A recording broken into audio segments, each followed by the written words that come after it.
안녕하세요. 아픈 손가락에서 안 아픈 손가락을 맡고 있는 40대 여자입니다. 아들과 딸이라는 90년대 드라마를 기억하시나요? 그 당시 시청률 60%를 기록한 명작 중의 명작이죠. 거기서 이런 대사가 나옵니다. 내 저것이 귀남이보다 먼저 나올 때 알아봤지. 귀남이 앞길 막으련. 그저 딸인 후남이가 쌍둥이 남동생 기남이보다 먼저 세상에 태어났다고 아들이 시험에 떨어진 게 모두 딸 때문이라고 엄마가 하는 말이죠. 그 당시 세대의 딸과 아들에 대한 차별과 편애를 여실히 드러낸 대사입니다. 드라마 내용도 주인공이 오로지 여자라서 받은 차별과 고생을 과감없이 녹여내 선풍적인 공감과 인기를 불러일으키기도 했어요. 그 드라마를 처음 봤을 때 전 초등학생이었고 저는 남동생이 아니라 오빠들이 있었지만 드라마상에서 친엄마에게 그런 말을 들은 후남이의 마음을 절절하게 이해할 수 있었어요. 바로 저와 제 여동생이 집안의 후남이었거든요. 딸이라는 이유로 그저 언젠가 결혼하면 출가 외인으로 남이 될 사람, 고추 없이 태어나 어디 쓸 것도 없는 딸. 하지만 효도할 때는 효도해야 하고 집안 미천이 되어야 하는 딸. 저희 자매의 서러움의 시작은 어머니 뱃속에서 성별이 결정되면서부터 시작됐어요. 그저 우리 장남, 그저 우리 아들들, 우리 손주들 뿐인 저희 할머니에겐 손녀인 저와 제 여동생은 거의 없는 사람이나 마찬가지였죠. 집안 3대 독자인 장남과 둘째 손주밖엔 눈에 안 보이시는 거죠. 장녀는 집안 미천이다라는 말을 부모님과 할머니께 귀에 딱지가 앉을 정도로 들을 정도였답니다. 오빠들 공부 방해하지 말고 오빠들 말 잘 듣고 오빠가 하라고 하면 죽는 신용도 하라고 말이에요. 그런 할머니의 영향 때문인지 저희 부모님도 마찬가지였어요. 이미 초등학생 때부터 부모님 없으면 오빠들의 밥을 챙겼어요. 저보다 5살, 4살 많은 오빠들이 먹을 밥을 말이죠. 엄마 집에 없으면 네가 오빠들 밥 챙겨줘야지. 걔네가 어떻게 차려 먹어. 그럼 이제 막 초등학교 들어간 저는 상 차리는 게 쉬울까요? 저는 두 오빠의 밥도 제 여동생의 밥도 모두 챙겨야 했습니다. 고사리 손으로 후라이팬 들고 쌀 씻고 밥하기 시작했네요. 제일 싫은 날은 명절이었어요. 명절이면 할머니가 매번 저희 집에 와서 묵고 가셨거든요. 심지어 할머니가 직접 오시는 것도 손자들 힘들다는 이유에서였어요. 참 대단한 사랑이죠. 오시면 용돈 준다고 아주 유난을 부리시는데 오빠들 손에는 빳빳한 10,000원짜리 두둑이 챙겨주시고 저와 동생 손에는 그저 꼬깃꼬깃한 1,000원짜리 많아도 5장 이상 주신 적이 없었어요. 심지어 저는 중학생 때까지만 하더라도 저희 집이 못 사는 집안인 줄 알았다니까요. 제가 학교에서 준비물이 있어서 돈을 달라고 하면 그저 한숨부터 쉬고 시작하고 돈 잡아먹는 귀신이라는 소리를 들었거든요. 사는 집은 깨끗하고 좋은데 좀 이상하다 싶었고 그때는 어려서 아무리 어려워도 다들 이 정도 집에서는 사는 줄 알았어요. 그래, 얼마나 돈이 없으면 부모님이 저럴까 해서 어린 저는 그저 눈치만 살폈습니다. 쓰는 연필이 도저히 못 쓸 몽땅 연필이 될 때까지 절대 버리지 않고 아껴서 쓰고 공책이 있으면 종이 전체가 새까맣게 보일 때까지 썼어요. 근데 돈은 그저 저한테만 쓸 돈이 없는 거였어요. 아버지는 관광버스 회사를 운영하셨고 어머니는 꽤 큰 갈비식당을 하셨으니까요. 오히려 오빠들에게는 경제적으로 넘칠 대로 넘치는 집안이었죠. 오빠들이 그 당시 유행하는 온갖 유명 메이커로 온몸을 도배하고 다닐 때 저는 생리대 하나 살 때도 엄마의 눈치를 살피면서 샀어요. 이래서 딸이 돈이 더 많이 들어간다고요. 말이 되나요? 오빠가 신은 메이커 운동화 하나로 제가 몇 달 쓸 생리대는 살 수 있었을 텐데 저는 제 동생은 이런 서러움 안 느꼈으면 해서 한 달에 몇천 원 받던 용돈을 모아 동생이 중학교 들어가서 생리 시작하자마자 제 돈으로 생리대를 사줬습니다. 동생은 아직까지 그 기억을 하면서 제 앞에서 울어요. 왜 언니가 본인 용돈으로 생리대를 사다 주는지 몰랐는데 알고 나서부터는 너무 고맙고 미안했다고요. 생리대 하니까 생각이 나는데 예전에 저희 집에 온 할머니가 화장실 욕실장 안에 있던 생리대를 보시고 크게 화를 한번 내셨어요. 어디 여자가 쓰는 물건을 오빠들이 쓰는 화장실에 두냐고요. 부끄럽지도 않냐고 당장 방 안에 두고 쓰라고 아주 난리를 부리셨죠. 부모님도 그걸 보고 할머니를 말리시지 않았습니다. 암묵적인 동의였겠죠. 진짜 기가 안 차더라고요. 이후로 저와 동생은 방에서 생리대를 가지고 마치 죄인처럼 숨겨서 화장실로 가야 했어요. 좀 차가운 얘기이긴 하지만 나중에 할머니가 돌아가셨을 때 저와 여동생은 눈물 한 방울도 흘리지 않았답니다. 그저 알터니가 빠져서 얼얼한 통증만 남았다고 할까요? 그런 부모 아래서 기세등등하게 자란 오빠들은 그야말로 폭군이 따로 없었어요. 집안 어른들 모두 오냐오냐 하고 다 받들어주기만 하니 무서울 게 없었죠. 하루가 멀다 하고 기고만장해지는 두 오빠의 성정 때문에 그저 저와 여동생만 죽어나갔죠. 오빠들은 종종, 아니 자주 저희들에게 손을 올리기도 했거든요. 거실에 리모컨이 없으면 때리기도 했고 밥솥에 밥이 없으면 때리고 왜 그렇게 노려보냐고 또 때리고 어떨 때는 그저 심심하다고 때리기도 했어요. 그걸로 부모님에게 말을 꺼내면 뭐라고 하는 줄 아세요?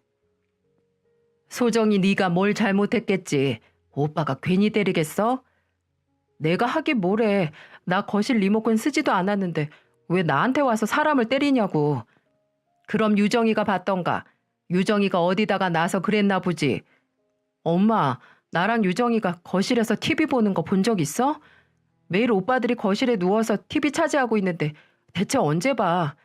아니 그 전에 리모컨 하나 없어졌다고 손을 올리냐고. 엄마는 엄마 딸이 맞았는데 화도 안 나? 그러는 너는 동생이 돼가지고 오빠가 그러면 나와서 리모컨 찾아줄 생각은 안 하고 그저 엄마한테 쪼르르 와서 이러고 있어? 기집애가 땡땡 시끄러워 죽겠네. 아유 저리 가. 엄마 피곤해.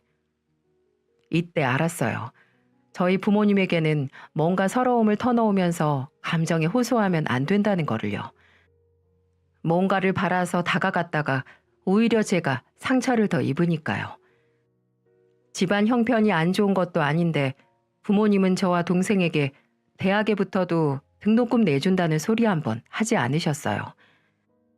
다른 집은 일단 붙기만 하라고 그럼 빚을 내서라도 보내준다고 하지만 저희 집은 전혀 아니었어요. 첫째 오빠도 그렇고 둘째 오빠는 재수하는 것까지 다 지원해주고 등록금까지 싹 다 대줬지만 저와 여동생은 여자가 못하러 대학 가냐는 소리만 들었네요. 그때 저는 어느 정도 해탈해서 그냥 옛날 사람이라서 그런다. 사람이 어렸을 때 갖춰진 가치관이 바뀌지 않는다라고 저 자신을 위로했었네요. 하지만 전 대학을 포기하지 않았습니다. 저는 어떻게 해서든 대학에 가서 배우고 번듯한 직장을 가져 이 집에서 탈출하고 싶었거든요. 분명 제가 대학 학위마저 없다면 이 집에서 더 무시를 당했을 게 불보듯 뻔했으니까요. 간신히 서울 4년대 대학에 붙고 학교 다니면서 알바 2~3개씩 돌려가면서 해서 학비를 벌었습니다. 방학이면 휴게소나 공장 알바를 해서 다음 학기 등록금을 벌었고요. 동생은 공부를 잘해서 대학도 세무회계학 쪽으로 가고 일찍 회계사 시험을 준비했죠. 두 오빠가 용돈 받으면서 편하게 학교 다닐 때 저와 동생은 하루에 5시간씩 자면서 살았어요. 그런 저희 자매를 보면서 우리 아버지가 한 말, 이 독한 것들. 오빠들은 숨만 쉬고 있어도 자랑스럽고 대견한 아들들이었고 저희 자매는 아등바등 어두운 동굴 안에서 살아보겠다고 맨손으로 터널을 뚫고 있으니 그저 독한 것들이 되어버렸어요. 하지만 저도 동생도 알바하면서 월급이라도 타면 종종 부모님께 저희가 번 돈이라고 용돈도 드렸습니다. 지금 와서 생각해보면 정말 처절한 짝사랑이었다는 생각이 드네요. 우리를 한번 봐주지도 않은 부모님께 어떻게 해서든 인정받고 칭찬받고 싶다는 처절한 구애였죠. 동생이 어른이 되자마자 둘이 돈을 모아 독립했네요. 좁디 좁은 원룸에서 둘이 시작했지만 본가에서 살았을 때와는 비교도 안 될 정도로 편하게 살았습니다. 정말 우리 집이라는 느낌이 들었어요. 집에서 나오고 나서는 웬만해서는 부모님과 연락하지도 않았어요. 부모님도 딱히 저희 자매 연락을 바라지 않으셨고 저희도 원치 않은 소식을 먼저 알리기는 싫었으니까요. 그러던 어느 날 어머니에게서 한 달에 한 번 올까 말까한 연락이 오는 게 아니겠어요? 여보세요? 엄마, 왜? 너랑 유정이는 집에 한 번 얼굴을 안 비추니 집 나가니까 아주 남이다 이거지? 갑자기 무슨 소리야. 그냥 바쁘니까 그랬지. 니들이 바쁘기는 뭐가 바빠. 다른 소리 말고 이번 주말에 유정이랑 한번 집에 와라. 나랑 너희 아빠 강원도 큰 고모네 가니까. 엄마랑 아빠랑 집에도 없는데 왜 가요 우리가? 아 그러니까 오라는 거지. 기집애가 눈치가 없어. 지훈이랑 한준이랑 둘만 있으면 배달 음식만 시켜 먹고 빨래도 쌓이기만 하니까 와서 밥도 좀 해서 남매가 같이 먹고 청소도 해주고 가라고. 저는 솔직히 집에 오라고 하길래 그래도 부모라고 반찬이라도 가져가라. 와서 밥 먹고 가라. 이러실 줄 알았네요. 근데 제가 학습 능력이 없었던 거죠. 그저 부모님 안 계실 때 장성한 20대 후반 아들 둘이서 청소도 안 해서 더러운 집에서 굶어 죽을까봐 부르려고 하신 겁니다. 아, 됐어요. 안 가. 거기까지 가서 식모살이 하라고? 나랑 유정이가 무슨 출장 서비스냐고. 엄마 진짜 너무한 거 아니야? 얘 말하는 거 좀 봐. 아주 베베 꼬여서 집 와서 하루 자라고 가는 말을 그렇게 꼬아듣니? 와서 오빠들 수발 들라는 거 아니야. 엄마, 다 큰 아들 아직도 청소기 사용법이랑 세탁기 사용 방법도 모르는 거 엄마랑 아빠가 부끄러워해야 할 일이야. 무슨 모질이들도 아니고. 끊어요. 앞으로 이런 일로 전화하지 마. 이렇게 당한 게 한 트럭으로 많아도 날 낳아준 부모가 대체 뭘까요? 못해준 게 구구, 잘해준 게 일만 있어도 그 일에 대한 기억으로 종종 희망을 품곤 합니다. 하지만 저와 동생은 그간 쌓여온 게 많아서 그 희망마저 이미 오래전에 말라 비틀어졌어요. 제가 졸업하고 중소기업에 무사히 취직을 하고 동생도 졸업과 동시에 회계사 사무실에서 일을 시작해서 부모님과는 더욱더 멀어져 갔습니다. 명절에도 이런저런 핑계로 그냥 돈이나 선물만 보내고 집에 안 갔고 큰오빠 결혼식 때가 돼서야 거의 3년 만에 가족들의 얼굴을 봤네요. 큰오빠의 결혼식에서 저와 동생은 그저 뒤로 빠져서 지켜보기만 했어요. 저희가 없어도 저희가 없어서 오히려 더 화목한 가족들처럼 보였거든요. 서로 좋아 죽으려고 하는 모습을 보면 속 안에서 쓴물이 올라오는 것 같았죠. 결혼식이 끝나고 동생과 함께 집에 돌아왔는데 동생이 이런 소리를 하는 겁니다. 언니, 알고 있었어? 이번에 큰오빠 신혼집 아빠가 해준 거. 예전부터 말했잖아. 장남 결혼하면 집 하나는 그냥 해준다고. 결혼할 사람만 데려오라고. 근데 그게 얼만 줄이나 알아? 9억이래 9억. 아까 새언니가 신부 대기실에서 본인 친구들하고 하는 소리 들었어. 에휴, 그렇게 소중한 장남한테 9억이 아깝겠냐? 오히려 더 못해줬다고 미안해할걸? 우리가 집 나올 때는 오히려 무슨 돈을 어떻게 벌어서 방 구했냐고 그 돈 보여달라고까지 했으면서 오빠가 장가 가니까 오히려 못해줘서 난리네. 진짜 새삼 서럽다. 너 결혼할 때는 이 언니가 집 해줄게. 걱정 마. 아, 됐어. 애초에 난 결혼할 마음 없네요. 그냥 종종 언니 얼굴만 보고 혼자 살래. 동생은 어려서부터 부모님에게 받아야 할 사랑을 받지 못하고 오히려 매번 차별받고 눈치를 보고 살아와서 그런지 늘 비관적이었어요. 동생의 회의적인 모습을 볼 때마다 가슴이 아팠지만 저도 이해가 가더라고요. 늘 제대로 된 사랑을 받아본 적 없는 내가 누군가를 제대로 사랑할 수 있을까 하는 걱정이 있었어요. 그게 배우자든 자식이든요. 근데 그런 제게도 소중한 사람이 생기긴 했습니다. 친구 소개로 만난 동갑내기 남자와 처음으로 연애를 시작했거든요. 그때 동생은 저한테 남자친구가 생긴 걸 보고 섭섭해하기도 했지만 그 누구보다도 기뻐해줬죠. 이제 언니가 외롭지 않아 보여서 다행이라고 말입니다. 그렇게 만난 남자와 1년 반 정도 연애를 하고 딱 30 됐을 때 결혼을 했네요. 그때 솔직히 부모님께 알려야 하나 고민을 하긴 했어요. 몇 년 얼굴은커녕 연락도 안 하다가 예뻐하지도 않고 예쁨 받지도 못한 자식이 결혼 소식을 전하는 게 어쩐지 괜한 짓처럼 느껴졌거든요. 남편은 연애 때부터 제 사정을 다 알고 있어서 알리든 말든 제 선택이라고 했지만 혹시라도 나중에 후회할 일 없게 소식을 전하기만 하는 것도 나쁘지 않을 것 같다고 하더라고요. 그래서 큰마음 먹고 오랜만에 먹을 거 싸들고 본가에 갔습니다. 2년 만에 얼굴 본 부모님은 마치 오늘 아침에 얼굴 봤던 사람들 마냥 대면대면 하더라고요. 빨리 해치우고 싶어서 바로 결혼한다고 말씀드렸어요. 근데 제 결혼 소식을 듣고 저희 부모님이 하신 소리가 뭔 줄 아시나요?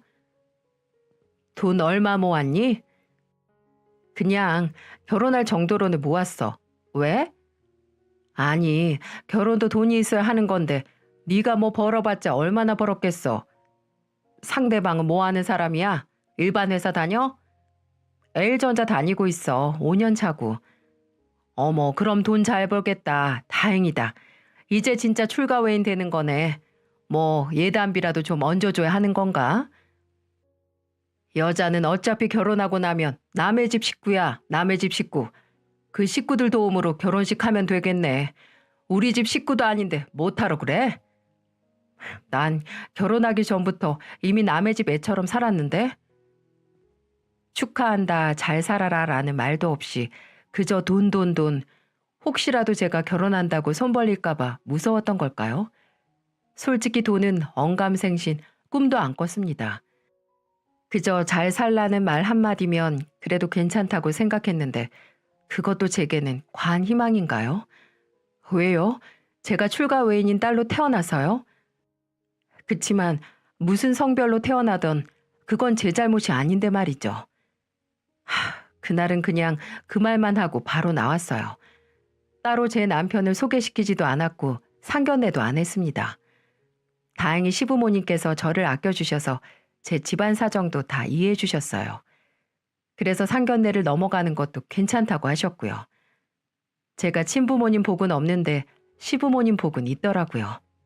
울어야 할지 웃어야 할지 부모님은 제 결혼식에 그저 참석하기만 하셨습니다. 아버지 손잡고 들어가지도 않았고요. 제가 그때까지 살아온 인생대로 저 혼자 그 누구의 손도 잡지 않고 혼자 들어갔죠. 그렇게 의무적으로 얼굴 보이고 소식만 전하고 또 8년간 연락을 끊고 살았습니다. 저도 동생도 문자 한 번 보내지 않았어요. 출가 외인이라는 아버지의 말대로 정말 남처럼 살았죠. 시집밥은 겉살이 찌고 친정밥은 뼈살이 찐다고 하잖아요. 여자가 결혼하면 친정이라는 두 글자가 그렇게 애틋해진다고 하던데 저는 전혀 해당 사항이 없었어요. 그저 시부모님께 못 받아본 어른이 주는 사랑을 받고 그저 제 동생과 제 남편과 열심히 살았습니다. 그렇게 딸도 하나 낳았네요. 딸 낳고 처음 든 생각이 왜 우리 엄마는 날 딸이라는 이유로 그렇게 미워했을까였어요. 태어난 딸 얼굴을 보고 내 배 아파서 내 살과 피로 낳은 자식이 무슨 성별이든 미워하기 쉽지 않았을 거란 생각이 들었거든요. 그저 내 자식 얼굴만 봐도 배가 부르고 보고만 있어도 더 보고 싶어지고 그리워지는데 자식을 낳고 보니 부모님의 마음이 이해가 되는 게 아니라 더 이해할 수가 없게 되었죠.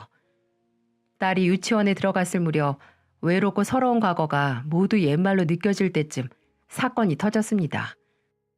환영하지 못할 사람에게서 연락이 오기 시작했어요. 바로 저희 부모님이요. 동생이 어느 날 집에 찾아왔더군요. 제가 결혼하면서 저는 동생과 따로 살게 됐는데 동생이 자주 놀러 왔었거든요. 그날도 그냥 저녁을 같이 하러 왔나 보다 했는데 동생 표정이 어딘지 이상했어요. 뭐 먹을래? 너 좋아하는 찹스테이크 해줄까? 파프리카도 있고 안심도 좀 남아있네. 이걸로 하면 되겠다. 아니면 시켜 먹을까? 형부랑 세정이는? 주말이잖아. 둘이 시댁에 갔어. 그래서 나는 자유의 몸이죠. 언니, 왜 불러? 빨리 뭐 먹을지나 말해. 아우, 나도 배고프다. 언니 혹시 엄마한테 연락받은 적 있어? 뭐? 갑자기 입맛이 싹 가셨습니다. 갑작스런 동생의 말에 약간 현실 감각이 떨어지는 것 같았어요. 엄마? 맞다. 나 부모님이 계시긴 계셨지. 하는 기분 말이죠. 왜? 엄마가 너한테 연락했어? 나 핸드폰 번호 바꾼 지 오래됐잖아. 근데 얼마 전에 사무실로 전화가 왔어. 나 찾는 전화. 인터넷에 내 명함이 올라가 있긴 한데 그걸 엄마가 찾으신 건지. 그래서 왜 연락했대? 엄마 가게 넘어갔대. 이번에 정리하신다나 봐. 갈빗집을 갑자기? 아, 뭔데? 대체 뭐 때문이래? 큰오빠 때문인가 봐. 처남인지 누군지랑 무슨 사업한다고 설치다가 돈 날리고 그거 엄마가 메꾸다가 이 사달란 거지. 시국이 시국인지라 식당 장사도 잘 안 됐는데 그 돈 메꾸다가 훅 날린 것 같아. 근데 또 그게 문제가 아니고 아빠 암이래. 제가 그 말을 듣고 처음 한 생각이 뭔지 예상이 가시나요? 여러분이 제게 야박하다고 해도 어쩔 수 없습니다. 제 머릿속을 아찔하게 스쳐 지나가는 생각은 바로 이거였어요. 그래서 대체 나더러 어쩌라는 거지? 그래서 어떻게 하라고? 왜 내게 알리는 거야? 그 소식을 제게 전하는 동생까지 미워지더군요. 아니, 좀 더 복잡한 감정이었어요. 그저 왜, 왜, 어떻게 하지? 돈 없고 몸 아프니까 이제야 우리 생각이 났나? 이런 생각으로 속이 답답해졌어요. 그리고 또 뭐라고 하든? 아, 오빠들도 연락이 안 된다나 봐. 첫째 오빠는 신용불량자 되고 엄마도 더 이상 도와주지 못하니까 바로 잠적했고 둘째 오빠는 어디 해외에 있다고 하는데 왜 갔는지는 모르겠어. 그래서 아휴, 나도 몰라. 그냥 우리하고 만나고 싶다고 하는데 왜 만나자는 거겠어. 당연히 기댈 곳 없으니까 이제야 찾는 거지. 언니 전화번호 몰라서 연락을 못 한다고 우리 둘 다 얼굴 보고 얘기하고 싶다고 하는데 나도 어떻게 해야 할지 모르겠다. 그대로 주방 식탁에 동생과 마주보고 앉아 한참을 있었습니다. 그리고 울컥하고 치밀어 오르는 감정을 억누를 수 없어서 울었어요. 그렇게 간도 쓸개도 가죽도 다 나눠준 아들들에게 버림받은 내 부모가 한심하고 처량하고 한편으로는 정말 조금 불쌍해서 울었고 또 그런 부모가 그런 처량한 신세가 돼서야 찾는 저와 제 동생이 너무 불쌍해서 울었습니다. 그냥 짜증나더라고요. 괜히 연락해서 사람 마음만 들쑤시고 불편하게 만드는 내 부모라는 사람들에게 짜증이 났어요. 그리고 그걸 그냥 무시하지 못하는 저 자신이 미련해서 짜증났고요. 세상의 모든 부정적인 감정들이 한 뭉텅이로 질적하게 뭉쳐서 저를 뚫고 지나가는 것 같았죠. 여러분 같으면 평생 딸이라는 이유로 사랑 한번 주지 않았던 부모님을 만나실 것 같나요? 몇 날 며칠을 고민했는지 모르겠습니다. 동생도 저도 딱 이러한 이유로 결정을 내리지 못했어요. 마냥 모른 척하기엔 계속해서 가슴에 응어리가 맺혀 있었고 그렇다고 당장 만나기엔 자존심이 상했죠. 이도저도 못하는 상황에서 어머니가 먼저 저희를 찾아오셨습니다. 8년 만에 본 어머니는 몰라볼 정도로 늙어 있었어요. 그렇게 세월의 흔적이 가득한 얼굴로 제 집 앞에서 저를 기다리고 있더군요. 예상은 했습니다. 호적은 아직 묶여 있으니 못 찾을 것도 없었겠죠. 소정아, 제 이름을 부르는 목소리에 그대로 주저앉고 싶었어요. 왜 찾아왔냐고, 왜 기쁠 때 찾아오지 않고 최악의 상황에 찾아오는 거냐고 따지고 싶더군요. 왜 왔어? 오라고 한 적 없는데 유정이한테 만나고 싶다고 하고 우리가 연락 없었으면 그냥 거절로 알아들었으면 안 돼?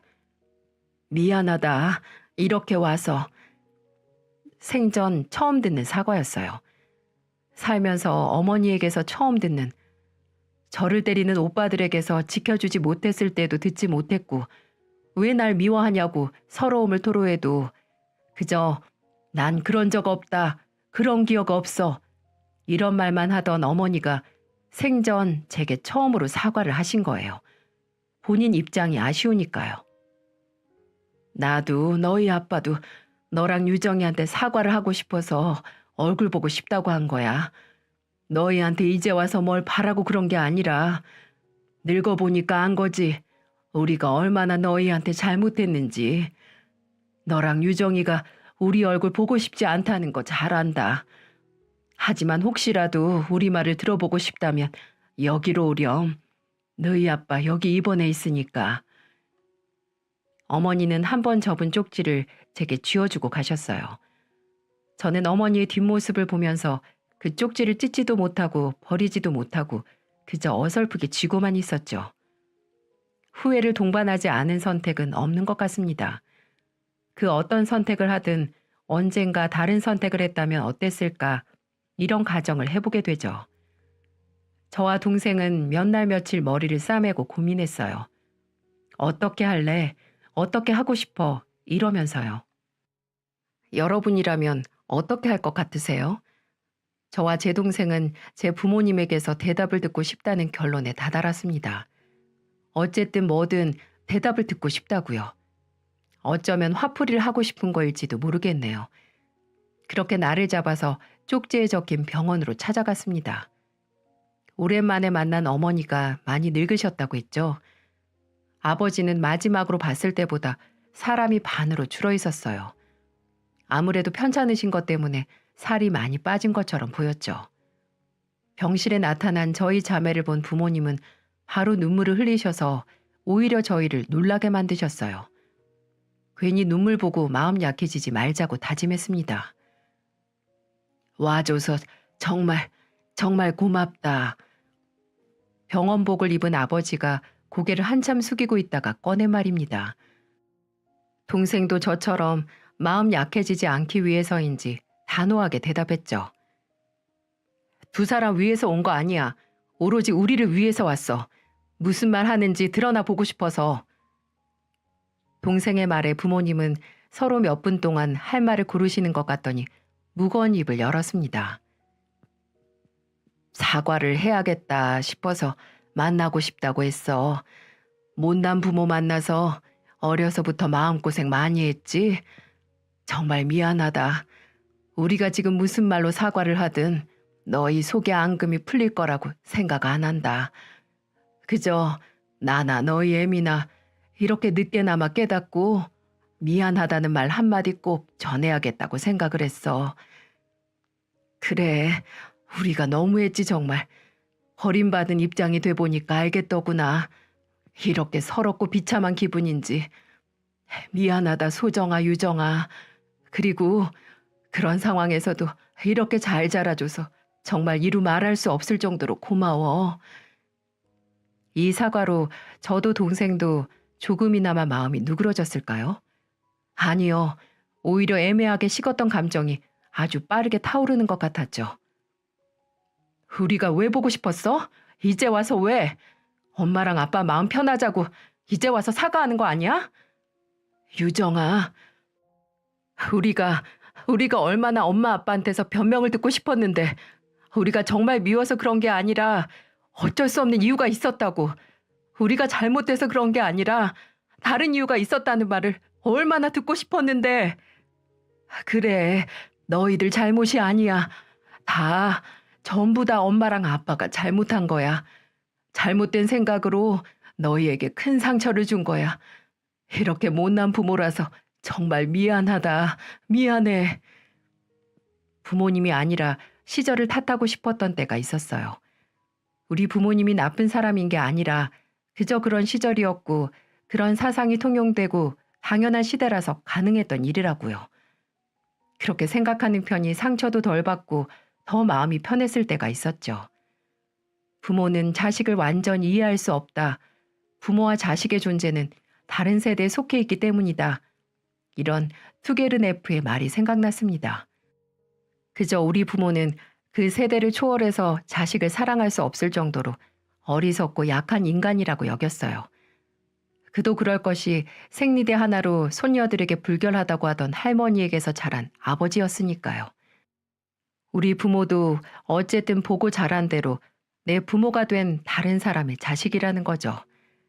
근데 본인들이 부족하고 본인들이 못나서 그랬다는 그 말을 직접 당사자들에게서 들으니까 이루 말할 수 없는 감정이 북받치더라고요.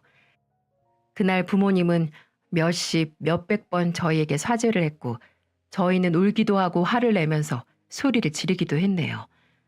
나중엔 밖에 있던 간호사분들이 소리를 듣고 병실로 들어오기도 했답니다. 몇십 년 동안 쌓이고 쌓인 서러움이란 감정이 하룻밤 사이 사라지기가 쉽지가 않겠죠. 하지만 분명 변화는 있었습니다. 저와 동생은 두 분이 평생 가져온 사상이나 생각을 바꾸고 사과를 했다는 것만으로도 가슴을 누르고 있던 앙금이 정말 조금이나마 해소가 되더군요. 참 사람 마음이 가볍죠. 딸은 평생 부모님을 짝사랑한다는 말이 진짜란 걸 확인한 것 같아서 씁쓸했습니다. 이후 몇 번 아버지가 계신 병원에 간 적이 있었어요. 갈 때마다 어두운 낯빛이 저와 동생을 보면 환하게 피시더군요. 솔직히 의무적으로 가기도 했어요. 일단 췌장암으로 얼마 남지 않았다는 말을 듣고 기계적으로 찾아간 것도 있었죠.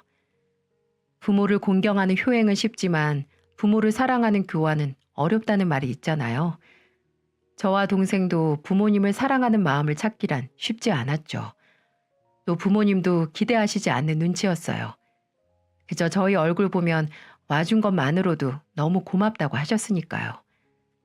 그게 어쩌다 보니 저와 동생이 번갈아가며 종종 아픈 아버지를 간병하는 것처럼 보였어요. 하지만 모두 나중에 후회할 일을 만들지 않기 위한 행동이었죠. 부모님을 위해서가 아니라 미래의 저 자신을 위해서요. 하지만 부모님은 그것만으로도 고맙고 기뻐하셨기에 오히려 마음이 무거워지는 걸 느끼기도 했어요. 그리고 몇 주가 지나자 아버지께서 저와 동생을 앉혀놓고 말씀하시더군요. 지금까지 해온 관광버스 사업을 정리해야겠다고요. 비상시국으로 적자이기도 했고 본인도 얼마 시간이 남지 않았다고 운영할 수도 없으니 접어야겠다고 선언하셨어요. 저도 동생도 그저 아버지 일이고 선택이니까 그런가 보다라고 생각했는데 변호사를 불러서 유언장을 다시 썼다고 하시더군요. 회사를 정리하고 남은 돈을 저와 동생에게 남겨주신다고요.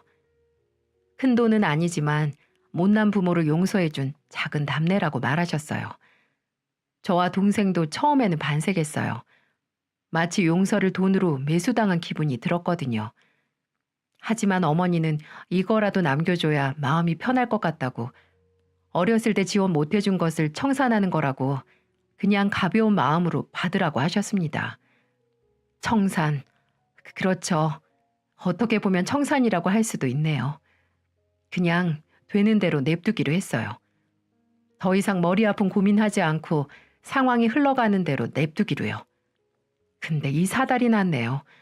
아버지 회사가 정리된 걸 어떻게 알았는지 오빠들이 찾아오고 만 거죠.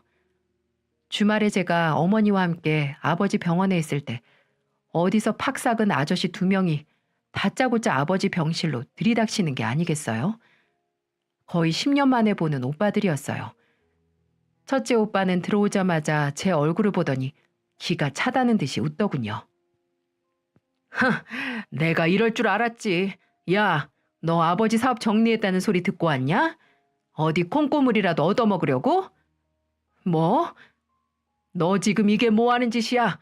너희 아버지 아파서 입원한 병실에 쳐들어와서 소리나 지르고.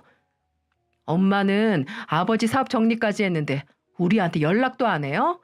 나나 둘째나 우리 사정 뻔히 알면서 내가 돈 필요하다고 말했었잖아. 그 입 닥치지 못해? 그래, 너희는 그저 돈만 필요할 뿐이지 부모는 안중에도 없어. 네 애미나 나나 이제 진짜 부모 사랑 필요한 소정이랑 유정이한테만 최선을 다할 거다. 평생 넘치는 사랑 받아놓고 그저 돈 없으면 부모도 아니라는 너나 둘째한테는 일 없다.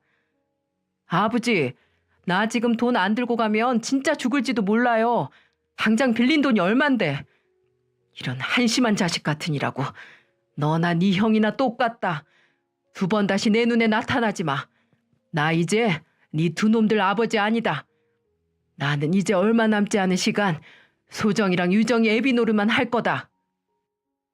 아버지의 단호한 말에 첫째 오빠는 그대로 수액 거치대를 들어 올려서 난동을 부리더라고요. 다행히 다친 사람은 없지만 병원 경비를 불러서 겨우 끌어냈네요. 어머니는 그대로 경찰을 불러 폭행 미수로 신고하겠다고 으름장을 놓기도 했고요. 그렇게 아들이라면 꿈뻑 죽었던 어머니가 경찰을 부른다고 하다니 참 기분이 묘하더군요. 이후 저와 동생에게 전화를 걸어 유산을 나누자는 오빠들의 전화가 오긴 했지만 죄다 무시해버렸어요. 둘째 오빠는 유산 분할 소송을 걸겠다고 난리를 부렸지만 말이 되나요? 지금까지 지들이 받아먹은 게 얼만데 또 아버지는 이미 유언장을 작성한 상태였고요. 둘째 오빠가 소송까지 들먹이나 했는데 알고 보니 해외로 나가 있던 게 일 때문이 아니라 원정 도박을 다닌 거라고 하더라고요. 돈을 빌렸다는 것도 죄다 도박빚이었던 거죠. 이후 몇 번이나 병원으로 찾아와서 아버지는 결국 병원으로 옮기셨고 병원 CCTV와 관계자들의 증언을 통해서 두 아들에 대한 접근금지 신청을 받았습니다. 병원에 입원을 해야만 하는 아버지를 위한 거였죠. 다행히 급박한 상황이라는 게 인정이 돼서 받아들여졌고요. 아버지는 그로부터 6개월 뒤에 돌아가셨습니다. 마지막 아버지의 유언은 우리 딸들 고맙다 이 말이었어요. 저와 동생은 1년도 채 되지 않은 시간 동안 부모님과 진정 서로를 받아들인 거였어요. 참 짧지 않나요? 아니, 어쩌면 짧아서 소중한 시간이었다는 생각도 드네요. 어머니는 아버지의 장례식에서 이런 말을 해주셨어요. 너희 아빠 가기 전에 이런 말을 하더라. 만약에 나중에 다시 태어나서 기회가 있다면 다시 소정이랑 유정이 아빠로 태어나고 싶다고. 그래서 평생 후회 없도록 잘해주고 싶다고. 근데 너희가 원하지 않을 것 같아서 안 될 것 같다고 했어. 그치. 무슨 염치로 두 번째 기회를 바라겠어. 네 아빠나 나나. 별다른 대답을 저는 하지 않았어요. 다시 부모님의 자식으로 태어난다. 두 번째 기회를 위해. 모르겠습니다. 제가 그걸 원하는지 아닌지 동생도 모르겠다고 했고요. 그래도 아버지가 돌아가셨을 때 많이 울지 않았어요. 조금 울고 참았습니다. 슬퍼서 펑펑 울기에는 과거에 상처받은 저에게 너무 미안하니까요. 지금도 종종 동생과 어머니를 만나기는 합니다. 살가운 관계는 아니지만 그냥 생존 신고하는 수준으로요. 완전하게 마음을 열지 않는 게 저와 동생이 할 수 있는 마지막 소극적인 복수라는 생각이 들어서요. 정말 어쩌면 나중에 더 가까워질지 모르죠. 하지만 금방 올 것 같진 않네요. 그저 시간에 맡겨보려고 합니다. 어머니는 늘 저희에게 사죄를 하고 계시니까 그게 진심이라면 언제가 됐던 저희의 마음도 열리겠죠. 가족이라는 관계는 무슨 행동을 하든 늘 나중에 후회를 하게 되는 것 같아요. 가족이라는 테두리에 어마어마한 힘이 작용하는 거죠. 그저 안 보고 살고 안 듣고 살고 없었던 일로 살기가 이렇게도 어렵다니. 미련하고 답답해도 어떻게 하겠어요? 늘 사람은 본인이 가지지 못했던 것에 대한 집착과 미련을 평생 안고 살아가는 것 같습니다. 저나 동생도 평생 못 가져본 부모의 사랑을 나를 있는 그대로 사랑해주는 그 기분에 대한 미련을 안고 살아가겠죠. 회피하고 그냥 눈 감아버리는 것보다 그냥 있는 그대로 그 결핍을 인정하는 게 나 자신을 사랑하는 방법 중에 하나라는 생각이 듭니다. 나는 이런 사람이고 이런 문제가 있고 채울 건 채우고 평생 채우지 못하는 건 일부러 감추려고 하지 않고 그냥 있는 그대로를 인정하는 거 말이에요. 어쩌면 부모님이 저희를 딸로서 있는 그대로 사랑해주지 않았던 것처럼 너도 동생도 사랑받지 못하고 자란 나를 못 본 척했던 거일지도 모릅니다. 부모의 무한하고 조건 없는 사랑보다는 내가 나 자신을 사랑하는 게 우선이 되어야 할 것 같습니다. 그랬다면 저도 동생도 부모님에게 미련한 미련을 갖지 않았을 테죠. 딸이라고 미움받던 저와 동생이 조건부의 사랑은 부모의 사랑이라도 필요 없다. 이렇게 진즉 미련을 버렸으면 좋았겠죠. 제 이야기를 들어주신 모든 분들께 여러분은 있는 그대로 소중하고 사랑받을 만하단 걸 알려드리고 싶네요. 누군가의 인정보다 오늘은 그저 거울을 보고 내게 소중하고 사랑한다고 말해보는 것도 도움이 된다고 말씀드리고 싶어요. 모두 소중한 나 자신과 함께 행복하셨으면 합니다.